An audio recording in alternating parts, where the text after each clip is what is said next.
इनकी सुंदर यहाँ भी आएंगे। और ये राइट साइड जो म्यूजियम आएगा ना डुगू इसमें भी आएंगे अभी। डुगू मेट्रो स्टेशन ले जाएगी जाने में तो कुछ इसी में चलना देखिए जाते हैं इस वाला। हेलो पापा देख रहे हैं, देखो ये भी जाते हैं। ये वो है। अच्छा यहाँ है वो। आ जाओ टिकट लो। जाओ पापा के पास जाओ टिकट लेने डुगू। टिकट कौन परचेज कर रहा है? परसों एक बंदा नाराज हो गया है कि आप क्यों बुला रहे हैं हमें यहाँ।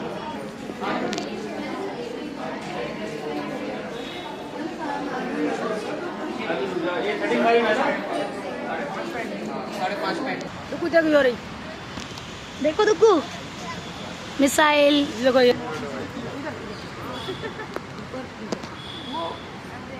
दिख रही है तनिष्क? दिखी दुक्कू?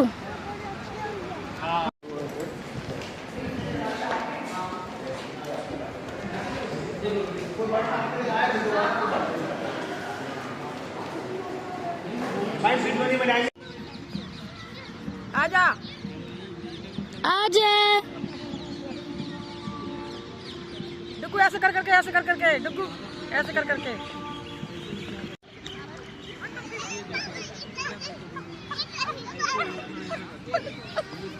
सुनो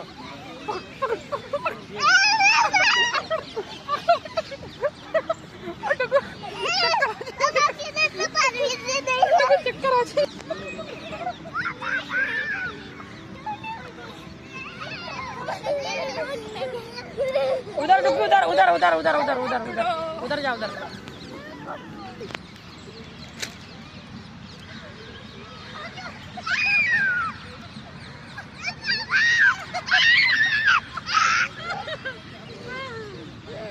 पापा को गिरा ले, पापा को गिरा। भाई साहब वेट है थोड़ी, मैं नहीं खेल रहा अभी। इसको इसमें मजा आता है। आजा जल्दी जल्दी जल्दी जल्दी भाग के भाग के भाग के भाग के भाग के भाग के भाग के भाग के। लौट जा देखो लौट जा, लोटक पीटा करते, लोटक पीटा घास पे लोटक पीटा करता कदे लुढ़क पड़ो। ओ भाई लुढ़क नहीं चुप नहीं, ऐसे लौट। अब लौट देख, दादी माँ भी लौट गई है भाई साहब। भाई लौट गई लौट गई, देख देख भाई साहब।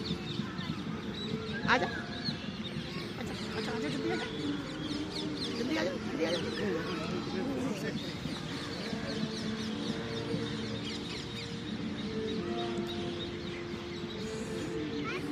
मेरे को लग रहा है कोई गा रहा है ऊपर वो। आजा आजा भाई गिर जाएगा। है ना? भाई साहब कोई डुगू तो गा रहा लोटक है। पीटा कर रहा है भाई साहब, डुगू तो लोटक पीटा कर रहा है। फोटो खींच लेना भाई। वीडियो बनाओ तो पॉज करते जाना और उसको। अब वो वाली, हाँ इधर फेस कर पापा की तरफ। और ये वाला देखो, दोनों हाथ करो ऊपर। और ऐसे।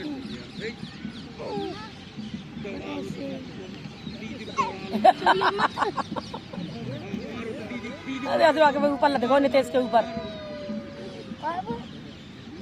अब देखो वो वाला, वो आप लेट के करते हो जो, जल्दी लेटो फिर पैर मोड़ दो तो फिर यूं ऊपर उठ जाते। जल्दी जल्दी आओ लेट के। हाँ लेट जाओ, सही लेट रहा है। लेट जाओ थोड़ा ऐसे लेटो, पापा वीडियो बनाएंगे ना फिर आपकी। अब हाथ नीचे रख लो। हाँ यही वाला। अरे पैर तो सीधे कर। भागो।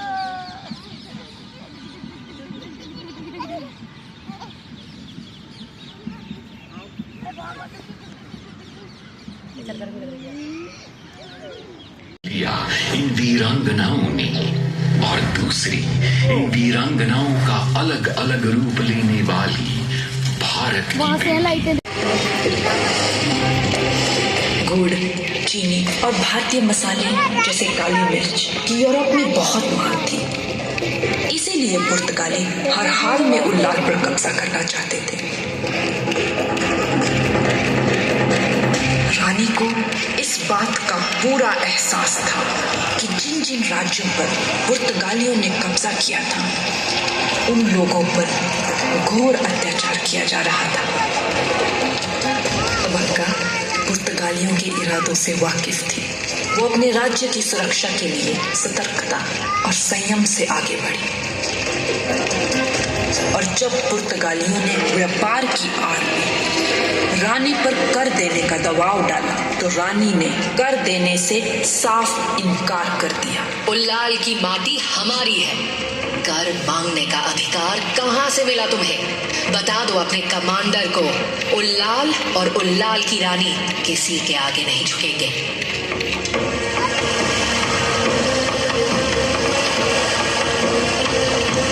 रानी ने उल्लाल में मसालों की खेती और निर्यात को बढ़ाना शुरू किया। उल्लाल में संपन्नता आने लगी। रानी अबक्का को मसालों की रानी कहा जाने लगा।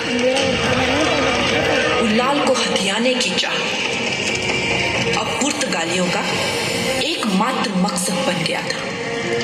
उन्होंने अब फैसला किया कि वे बाकी सारे राज्यों के साथ शांति बनाए रखेंगे और सिर्फ उल्लाल की रानी को अलग अलग रूप इस पावन धरती पर आए हैं, जिन्होंने समय समय पर मानवता, मान्यता और मूल्यों के लिए संघर्ष किया है, जिनकी गाथा इतिहास के विशाल काय पन्नों पर कहीं खो गई।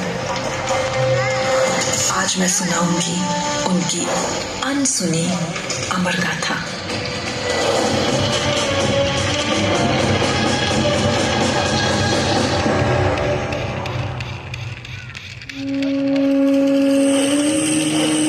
सोलहवीं शताब्दी की शुरुआत थी।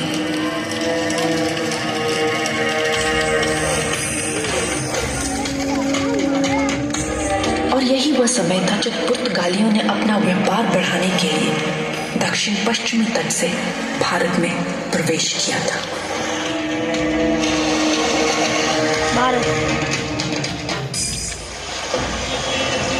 पुर्तगालियों की नौसैनिक श्रेष्ठता के रानी के लिए ये सिर्फ अपने राज्य का व्यापार बचाने की लड़ाई नहीं थी।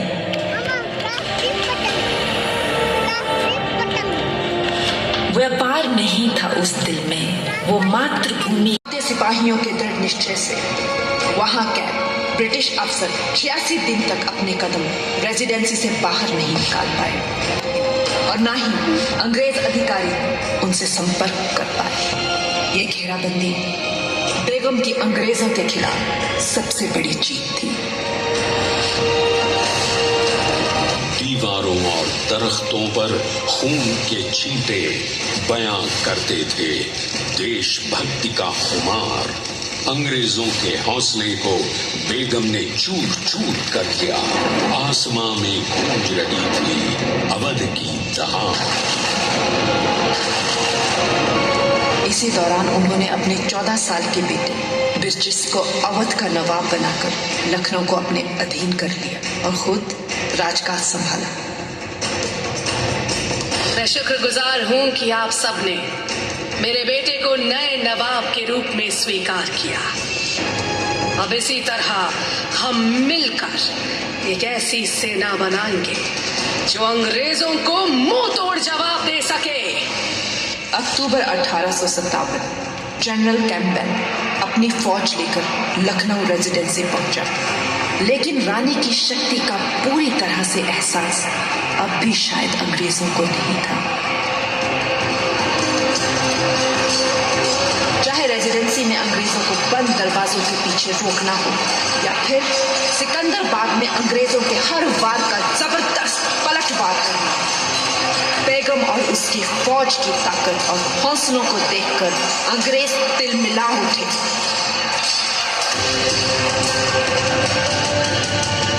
आखिर जनरल कैंपबेल अपने देशवासियों और घायलों को लेकर लखनऊ छोड़ कानपुर के लिए निकल गया।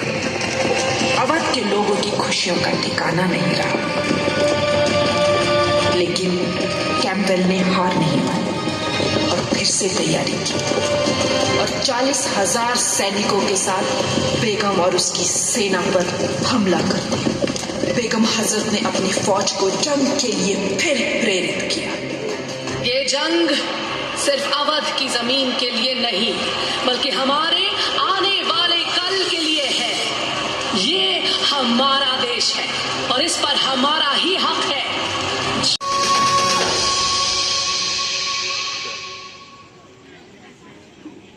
एग्जिट होगी भाई।